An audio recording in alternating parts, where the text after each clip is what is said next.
আমরা দেখলাম জুলাই আন্দোলনের সময় ঘেরাও হয়েছে, জুলাই আন্দোলনের পরবর্তী যমুনার সেটাও ঘেরাও বলা যায়, কারণ যমুনার সামনে প্রতিদিনের বিক্ষোভ, তো এটা আমার কাছে খুব অস্বাভাবিক মনে হয়েছে।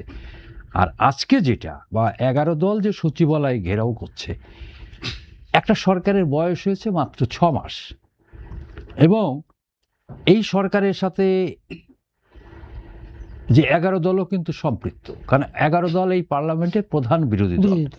তো বিরোধী দল তো সরকারের অংশ, তো তারা পার্লামেন্টে তারা আলোচনা না করে পার্লামেন্টের বাইরে এসে রাজপথে এইভাবে ঘেরাও, অন্ততপক্ষে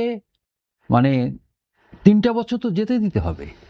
অর্থাৎ সাধারণত এইগুলো ঘটে গণতান্ত্রিক আন্দোলনের একটা পর্যায়ে, যে এটা সচিবালয় ঘেরাও বা প্রধানমন্ত্রীর কার্যালয়ে ঘেরাও, এটা হচ্ছে সর্বোচ্চ কর্মসূচি। এরপর তো আর কর্মসূচি থাকে না।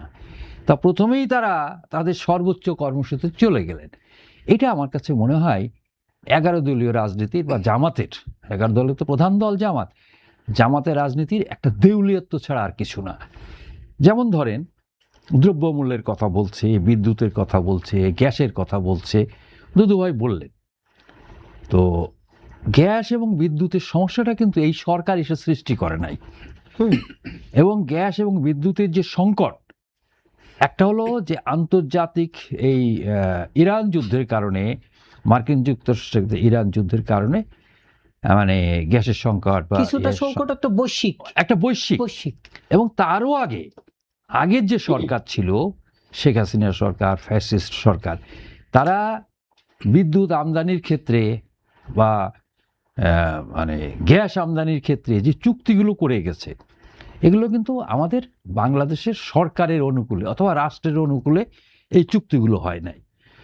তো এই চুক্তিগুলো বেশিরভাগ ক্ষেত্রেই হয়েছে বিদেশি শক্তির বা বিদেশি সরকারের অনুকূলে। যেমন ধরেন, আমরা আদানির সাথে যে চুক্তিটা করা আছে, আমাদের অন্তর্বর্তীকালীন সরকার সেটা চেষ্টা করেছিল বাতিল করার, কিন্তু এটা বাতিল করা সম্ভব না, কারণ এখানে এমন সমস্ত গ্যারান্টি ক্লজ দেওয়া আছে, বাতিল করতে হলে একটা বিপুল অঙ্কের টাকা ক্ষতিপূরণ দিতে হবে।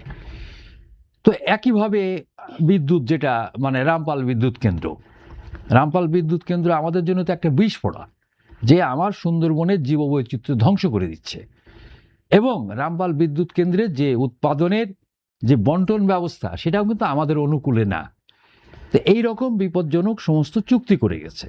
তারপরে গ্যাস আমদানির ক্ষেত্রে আগের সরকার স্পট টেন্ডার করে গ্যাস আনতো, অর্থাৎ একটা স্থায়ী চুক্তি তারা করে যায় নাই। তারা যদি স্থায়ী চুক্তি করে যেত তাহলে আমাদের জন্য সুবিধা হতো, বা এটা সাধারণত করা হয়। স্পট টেন্ডার করা হয় কখন? এটা হলো কমিশন বাণিজ্যের জন্যে, অর্থাৎ প্রতিবার কেনা হবে, প্রতিবার টেন্ডার হবে, অর্থাৎ প্রতিবার পৃথক পৃথকভাবে কমিশন পাওয়া যাবে। তো এটার স্থায়ী সমাধান আগের সরকার করে যায় নাই।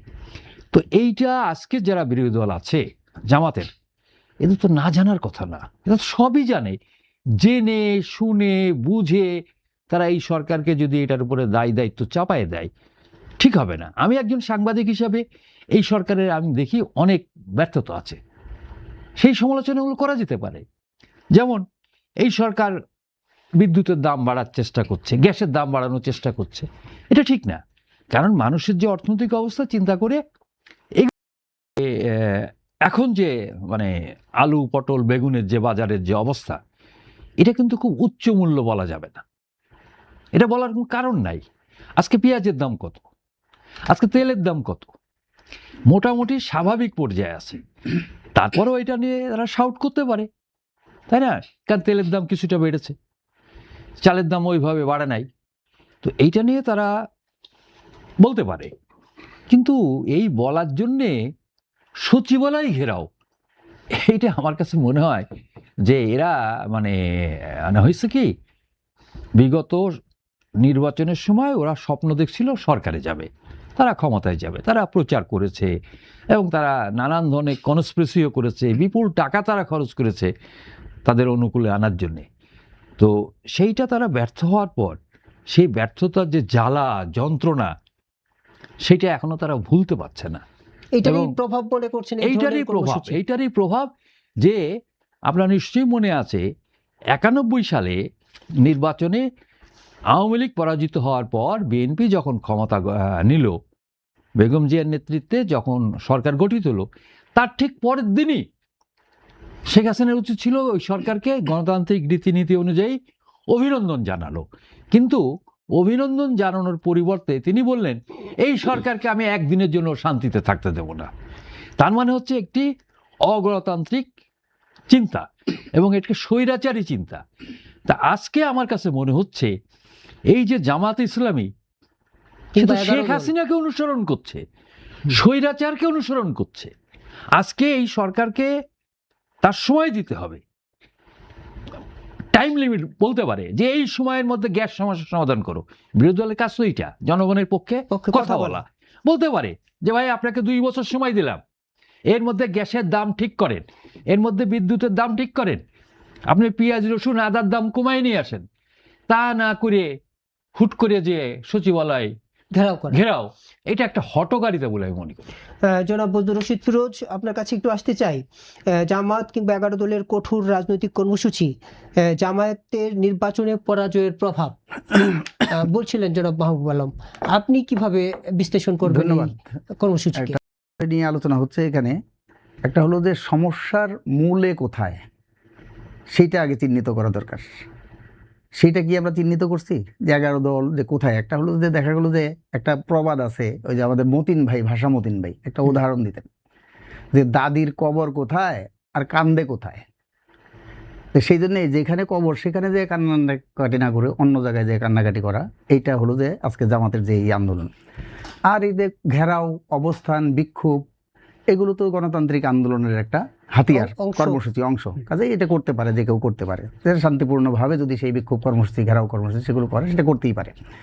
আমি যেটা বলতে চাই যে তাদের দাবিটা কি? গ্যাসের মূল্য বৃদ্ধি, বিদ্যুতের মূল্য বৃদ্ধি এবং লোডশেডিং এবং আইন শৃঙ্খলা পরিস্থিতি সহ 10 দফা দাবি, অন্যান্য দাবি যেগুলো আছে।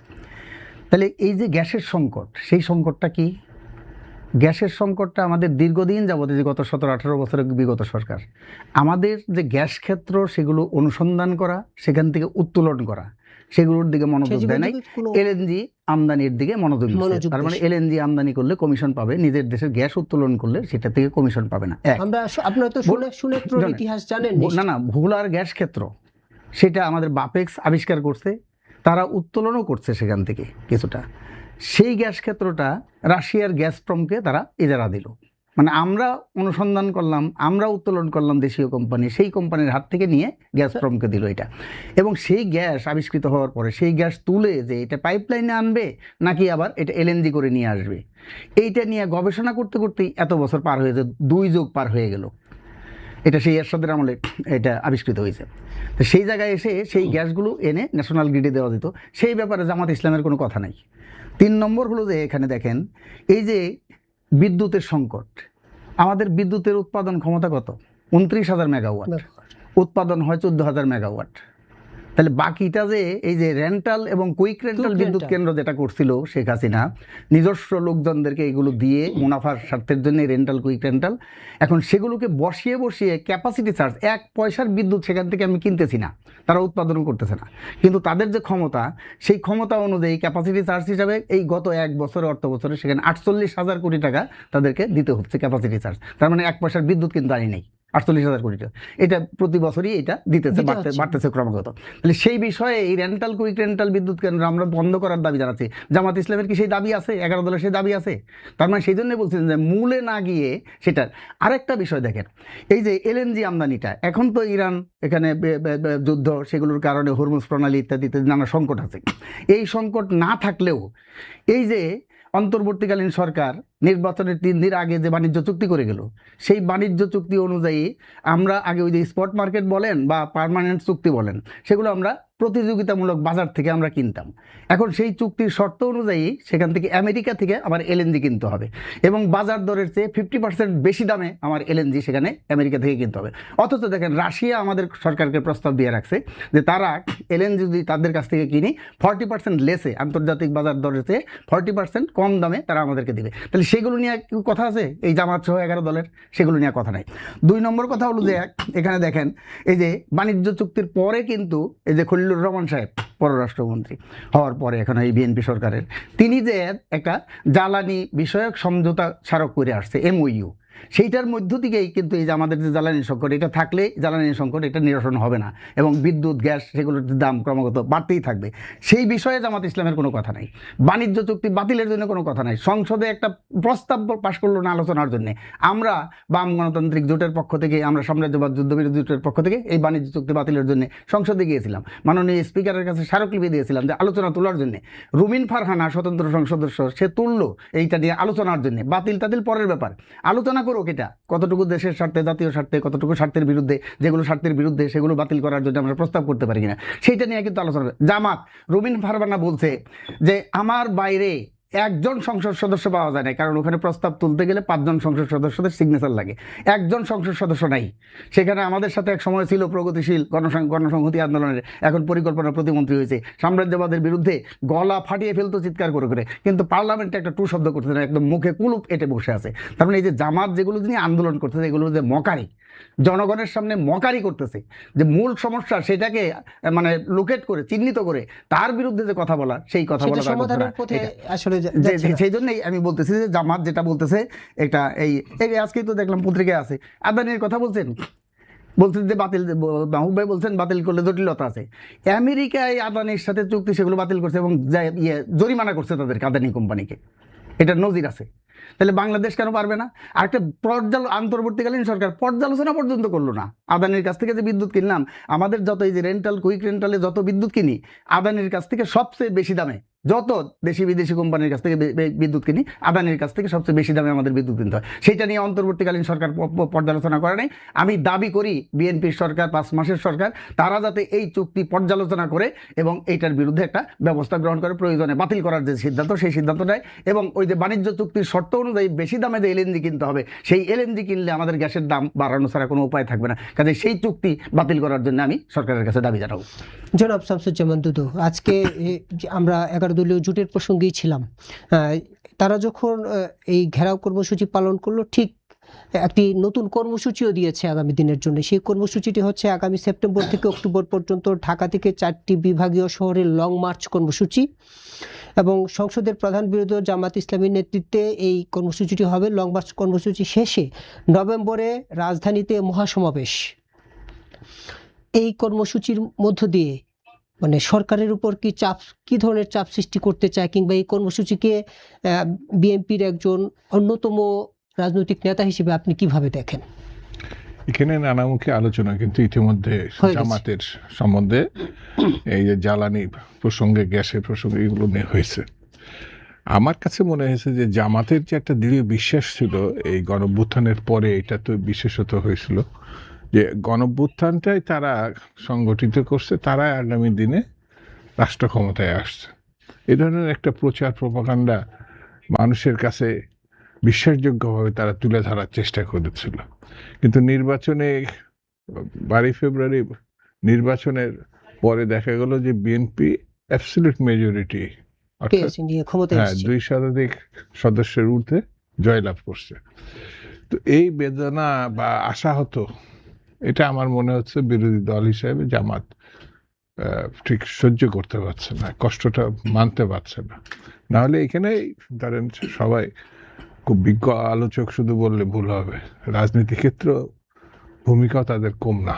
গণতান্ত্রিক আন্দোলনে স্ব অবস্থান থেকে, পেশাজীবী আন্দোলন থেকে রাজনৈতিক আন্দোলন, এবং বিস্তারিতভাবে একে সুচারুভাবে তোলা হয়েছে যে মূল সমস্যা জায়গায় তারা যাচ্ছে না। সরকার মানবে কি মানবে না, সত্য না মিথ্যা, সেটাও মূল সমস্যাগুলো কোন জায়গায়, জামাত ওখান থেকে ঘুরে যাচ্ছে। আমি যদি এখন অভিযোগ করি যে সরকারের সঙ্গে আলোচনার মধ্য দিয়ে তারা আন্দোলন করছে, তারা আবার কষ্ট পাবে। মানে তাদের অস্তিত্ব ধরে রাখা।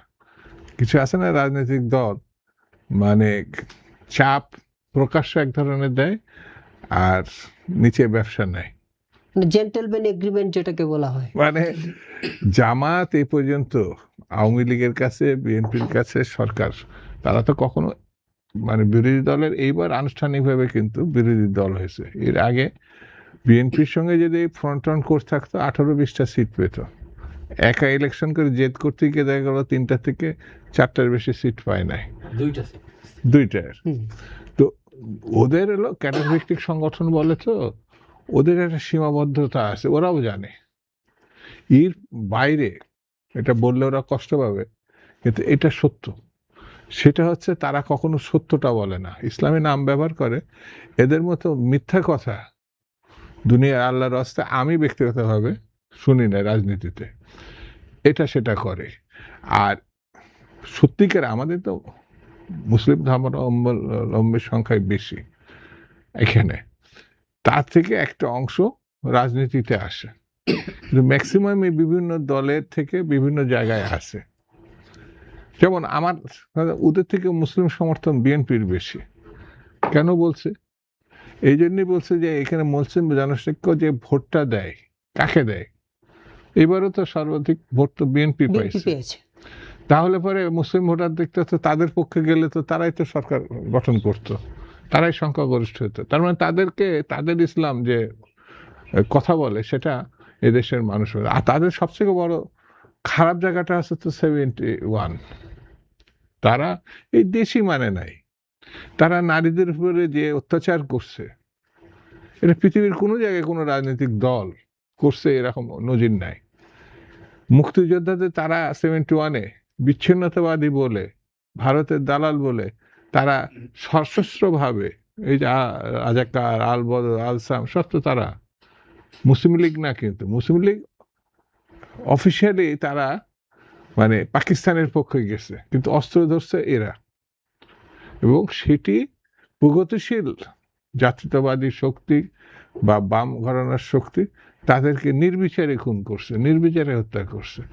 তো তারা এখন আবার রাজনীতিতে যে মুখোশ আটার চিন্তা করছে, এমন কোনো রাজনৈতিক দল নাই যে মানে তাদেরকে বিরোধিতা করে নাই।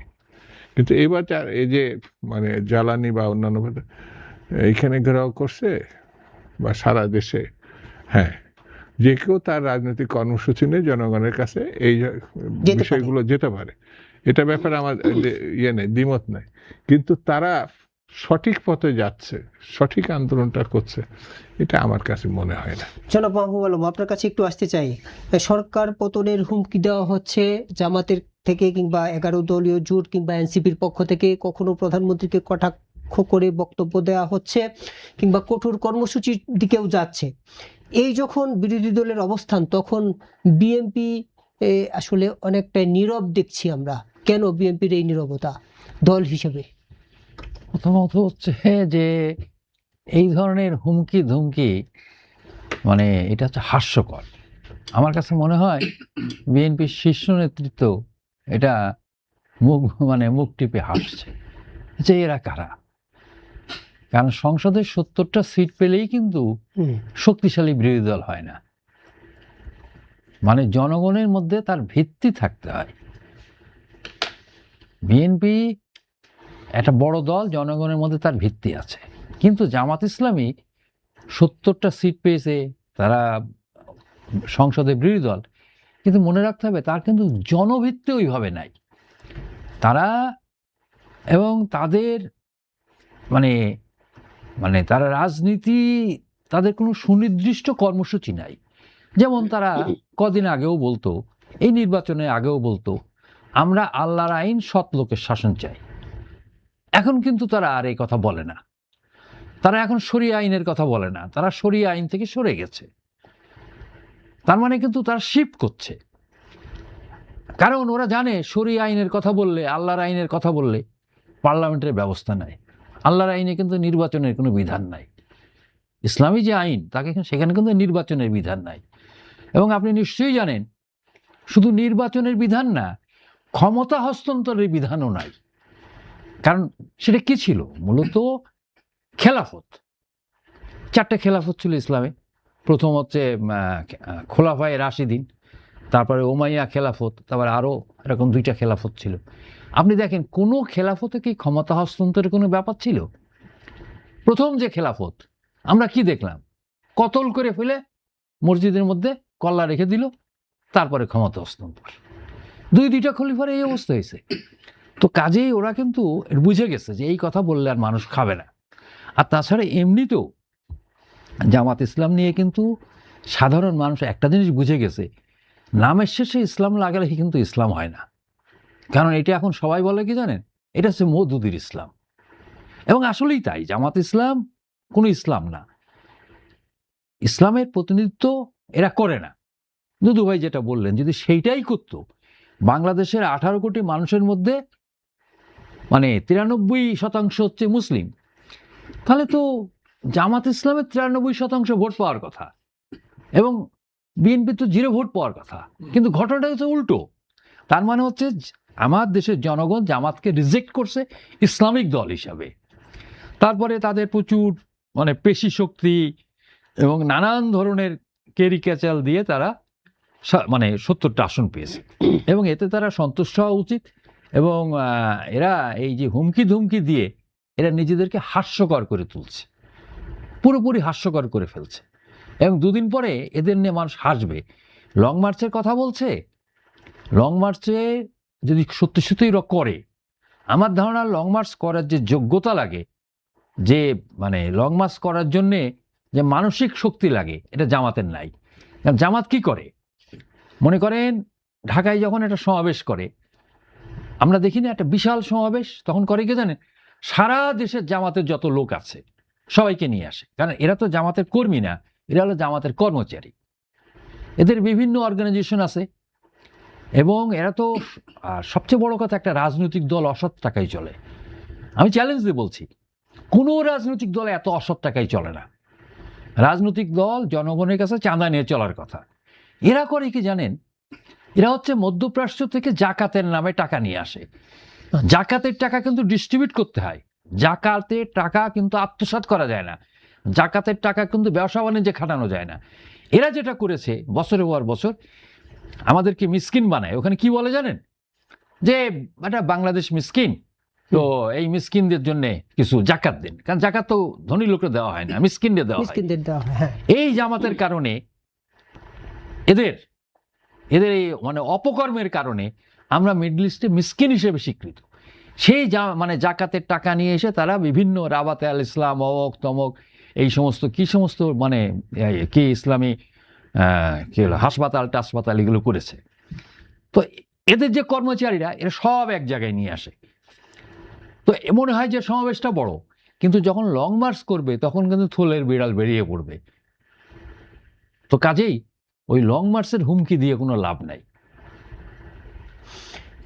জনাব বদরুল রশিদ ফিরোজ, আপনার কাছে ঠিক এই প্রশ্ন নিয়ে আসতে চাই যে জামাত যে রাজনৈতিকভাবে হুমকি ধমকি দিচ্ছে এবং লং মার্চ কর্মসূচি, মহাসমাবেশের কর্মসূচি, সরকারের বিরুদ্ধে তাদের একটি কঠোর অবস্থান জানান দেওয়ার চেষ্টা করছে, এটা কি সত্যিকার অর্থেই মানে তাদের টিকে থাকার লড়াই কি এর জন্য অস্তিত্ব প্রমাণ দিচ্ছে তারা, নাকি বিএনপির বিরুদ্ধে আস্তে আস্তে কঠোর অবস্থানে যাচ্ছে 11 দলীয় জোট? ধন্যবাদ। এটা জামাত, আসলে জামাত নিয়ে এত যে আলোচনা, সেই আলোচনা করাটা আমি অত বেশি যৌক্তিক মনে করি না। জামাত ওই ধরনের, জামাতের অতীত যে ইতিহাস, এই 55 বছরের বাংলাদেশের যে ইতিহাস, এই ইতিহাসে যত বড় বড় আন্দোলন, 90-এর গণ অভ্যুত্থান বলেন, ইভেন 24-এর যে গণ অভ্যুত্থান, সেই অভ্যুত্থানেও এবং তার আগে পরে বিভিন্ন সময়ে তাদের এই ধরনের কোনো আন্দোলন, গণ আন্দোলন, জনগণের স্বার্থে যে আন্দোলন, সেই আন্দোলন করার কোনো নজির বা দৃষ্টান্ত তাদের নাই।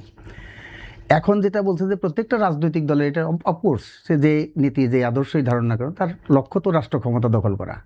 যেই সরকার আছে সেই সরকার মানে জনগণের স্বার্থ অনুযায়ী যদি কাজ না করে এবং বিরোধী দল যা চায় সেই অনুযায়ী যদি তারা পদক্ষেপ না নেয়, তাহলে সেই সরকারের বিরুদ্ধে আন্দোলন করে তারা ক্ষমতায় যাওয়ার জন্য তো চেষ্টা করবে। এটা প্রত্যেকটা রাজনৈতিক দলেরই একটাই তো লক্ষ্য, যে রাষ্ট্র ক্ষমতা যে তার নীতি আদর্শ সেটা বাস্তবায়ন করবে। সেটার মধ্যে আমি কোনো ইয়ে দেখি না, অপরাধ দেখি না। কিন্তু ঘটনা হলো কি, দেখেন এই যে লং মার্চ বলেন, অমুক করেন, এটা জামাত একটা আগে তো দুদুভাই বলছেন যে 71 সনে তাদের যে ভূমিকা, সেইটাই তো যে রাষ্ট্রের কপালের মধ্যে যে তিলক লাগানো আছে, স্বাধীনতা বিরোধী, যুদ্ধ অপরাধী, সেইটা তো এখনো মুছতে পারে নাই তারা। বাংলাদেশের মানুষ তাদেরকে গ্রহণ মানে অ্যাকসেপ্ট করে না। তো সেই জন্যেই তারা আবার তাদের সৎ লোকের, এই যে আল্লাহর আইন চাই, সৎ লোকের শাসন চাই, এই যে স্লোগান, বেহেস্তের টিকিট বেকলো নির্বাচনের সময়, নির্বাচনের পরে তাদের ভিতরের যে আগলি চেহারা একটা সাতক্ষীরার গাজী নজরুল ইসলাম সহ চাঁপাইনবাবগঞ্জ, জয়পুরহাট, কুমিল্লা সহ বিভিন্ন জায়গায় তাদের যে মানে অপকর্ম, নৈতিক স্খলন, সেগুলো যেভাবে আরও আগলিভাবে এখানে আসছে, সেইটাকে কভার করার জন্য তারা এখন মাঠে জনগণের সামনে বিভিন্ন বক্তব্য দিচ্ছে। এটা একটা এটা মূল যে জায়গা, যেটা বলা যে পার্লামেন্টে কি একদিন দাবি করছে যে এই বিষয়গুলো নিয়ে, এই সমস্ত বিষয়গুলো নিয়ে আলোচনা করছে। পার্লামেন্টে কি আলোচনা হয়েছে? তারা চায় ওয়াশিং মেশিন, চায় মাইক্রো ওভেন, চায় পর্দা চায়, উপজেলার মধ্যে তারা অফিস চায়, সেখানে উপজেলা চেয়ারম্যান, ইউএনও তাদের সাথে ঠেলাঠেলি করার জন্য এমপিদের অফিস চায়। এগুলো হলো তারা যারা আলোচনা। জনগণের স্বার্থ সংস্থা তো পার্লামেন্ট কি 2,72,000 টাকা করে খরচ হয় প্রতি মিনিটে পার্লামেন্টে। সেই পার্লামেন্ট মেম্বার হয়ে তারা 77-78 জন, সেখানে এই টাকাগুলো পর্দার আলোচনা করার জন্য। তাহলে এই আলোচনা ওখানে কেন করে না? 1 2 নম্বর কথা হলো যে এখানে দেখেন যে এটা তো যার যার ইয়ের ব্যাপার। তো এই যে এই সরকারেরা বলে আমরা যেটা নীতিগত বিষয়, সেগুলো নিয়ে কোনো আলোচনা করে না। তো যাকে বললাম যে মূল সরকার কিন্তু একটা দেখেন, ওই যে অত্যাবশ্যকীয় ঔষধ, সেইটার যে তালিকা 2026 সালে এই সরকারই করছিল, ফেব্রুয়ারি মাসেই করছিল। তো সেই তালিকা কিন্তু এটা আবার বাতিল করে দিল, যার ফলে হবে কি ওষুধের দাম বেড়ে যাবে, জনগণের যে চিকিৎসা ব্যয়, স্বাস্থ্য ব্যয়, সেটা বেড়ে যাবে। আমরা কিন্তু এটার প্রতিবাদ করছি, জামাত এটার প্রতিবাদ করছে, করে নাই। সেটা তালিকাটা যেগুলো ছিল সেগুলো কেটে দিছে। 2 নম্বর কথা হলো যে এই যে দেখেন রাষ্ট্রায়ত্ত তো 44টা কারখানা, শেখ হাসিনা 25টা পাটকল বন্ধ করে দিয়ে গেছিলো, 6টা চিনিকল বন্ধ করে দিয়ে গেছিলো, এবং অন্যান্য চালু, আংশিক চালু এবং বন্ধ যে কারখানাগুলো, সেইগুলো এই সরকার কিন্তু একটা উদ্যোগ নিয়েছে যে এটা ব্যক্তি খাতে বিক্রি করে দেবে। এখন ব্যক্তি খাতে বিক্রি করে দিলে কি অসুবিধা? আমরা এরশাদের আমলে দুবাইদের প্রসারণা আছে, মাহবুব ভাইদের, যে পূবালী ব্যাংক বিক্রি করছিল এরশাদ, রাষ্ট্রীয় ব্যাংক ব্যক্তি মালিকায়, একটা ফ্যান, সিলিং ফ্যান, সেই সিলিং ফ্যানের দাম ধরছিল 44 পয়সা। উত্তরা ব্যাংক বিক্রি করছিল, সেখানে একটা সিলিং ফ্যানের দাম ধরছিল 18 পয়সা। তার মানে এই ব্যাগ আগে বলতাম যে আমরা বলতাম যে পানির দামে বিক্রি করে, পানিরও তো হাফ লিটারের দাম 20 টাকা এখন, তাই না? পানিরও দাম আছে, তার থেকেও কম দামে, একটা নামমাত্র দামে, আর পাটের মূল্য ছাড়াই রাষ্ট্রের যে সম্পদ সেগুলো ব্যক্তি মালিকানায় দেওয়ার জন্য সরকার এখানে সেটা সিদ্ধান্ত গ্রহণ করছে এবং উদ্যোগ দিচ্ছে। আমরা তার বিরুদ্ধে প্রতিবাদ করছি, জামাত ইসলাম এগুলোর ব্যাপারে কোনো নেই। তার মানে এখানে যারা শোষণ করে, লুটপাট করে, যেই শোষণ এবং লুটপাটের কারণে জনগণের উপরে তার দুর্ভোগ বাড়ে, সেইগুলোর বিরুদ্ধে তাদের কোনো কথা নাই। মূল জিনিসকে আড়াল করে তারা উপর ভাষা নিয়ে এটা আসে। বাস্তবে হলো তারা যে উন্মোচিত হয়ে গেছে এবং তাদের চরিত্রের যে অধপতন, নৈতিক স্খলন, সেগুলো যে তাদের মস্তি এবং মজ্জার মধ্যে মিশে আছে, সেগুলো যেহেতু আরও উন্মোচিত হয়েছে 71 সনের পরে, আজকের প্রজন্ম তো জানে না এগুলো। কাজে আজকের প্রজন্মর কাছেও যখন সেগুলো উন্মোচিত হচ্ছে, সেইগুলো নিয়ে এখন তারা এই আন্দোলন খেলা করে তারা একটু তাদের যে ফেজ, সেই ফেজ রক্ষা করার জন্য একটা চেষ্টা করছে বলে আমি মনে করি। হ্যাঁ, জনাব শামসুজ্জামান দুদু, অনেক আলোচনা হলো জামাত নিয়ে। এবার একটু ভিন্ন প্রসঙ্গে আসতে চাই। 20 আগস্ট রাষ্ট্রপতি নির্বাচনের তারিখ ঘোষণা করেছে নির্বাচন কমিশন। রাষ্ট্রের সর্বোচ্চ সাংবিধানিক এই পদে আপনি বিএনপির একজন নেতা হিসেবে কাকে প্রত্যাশা করেন? আপনার ব্যক্তিগত অভিমত জানতে চাই।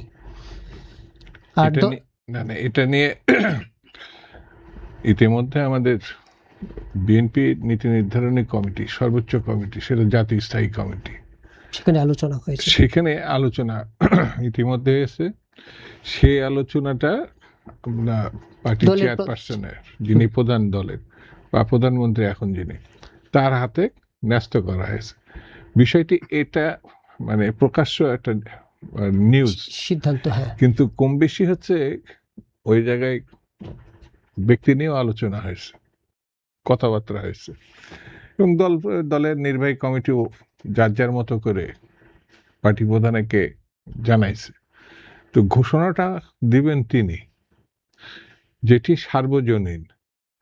কারণ ইনি আমার দলের যদি স্থায়ী কমিটির কোনো সদস্যকে, প্রবীণ এবং দক্ষ সদস্যকে আমরা রাষ্ট্রপতি প্রার্থী হিসাবে বা রাষ্ট্রপতি হিসাবে গ্রহণ করি, বিএনপি সে মানে এককভাবে সে ক্ষমতা আছে, সেটি যদি আমি সার্বজনীন করতে পারি, অর্থাৎ বিএনপির প্রার্থীটা সর্বমহলে গ্রহণযোগ্য, তাহলে সব দল ছোট বড় পার্লামেন্টে আছে অথবা পার্লামেন্টের বাইরে আছে, বিষয়টা আমি ক্লিয়ার করতে পারলাম, যে সর্বদলীয় হয়, তাহলে ওইটা আবার যেহেতু তিনি রাষ্ট্রের 1 নম্বর ব্যক্তি, সরকার প্রধান কিন্তু 1 নম্বর ব্যক্তি না, তার হাতে কতটুকু ক্ষমতা আছে আর কতটুকু নেই, সার্বজন কর্তৃক সম্মানিত ব্যক্তি।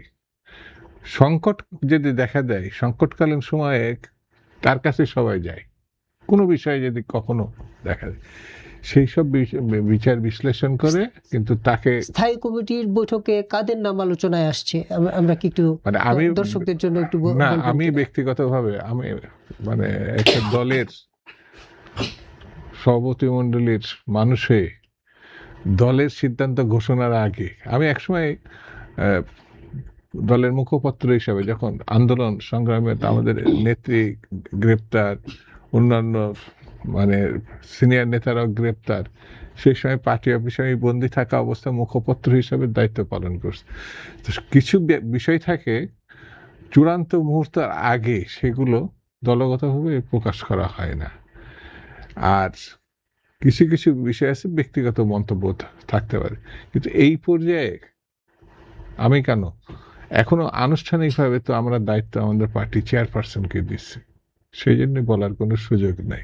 তবে সার্বজনীন গ্রহণযোগ্য একজন মানুষই আসবেন যিনি রাষ্ট্রপতি হিসাবে না, আমাদের জানার আগ্রহ যেটি যে স্পেসিফিক কোনো ব্যক্তির একক কোনো ব্যক্তির নাম আমরা জানতে চাই না, কাদের কাদের নাম আলোচনায় আসছে এরকম 5-6 জন যারা যারা মানে সার্বজনীন কিংবা সবার কাছে গ্রহণযোগ্য যাদের নাম, এরকম কয়েকটা নাম বলা যায় স্থায়ী কিনা? কমিটি যারা আছেন, যারা সিনিয়র, যেমন ডক্টর খন্দকার মোশাররফ সাহেব আছেন, ডক্টর মঈন খান আছেন, আছে না, এখন যিনি স্পিকার বা ভারপ্রাপ্ত ওনার নামও আসছে। রাষ্ট্রপতি, হ্যাঁ তিনি তো জাতীয় স্থায়ী কমিটির সদস্য, তিনি মুক্তিযোদ্ধা, তিনি বাংলাদেশের গণতান্ত্রিক আন্দোলনে সবসময় ছিলেন, নির্যাতন ভোগ করছেন।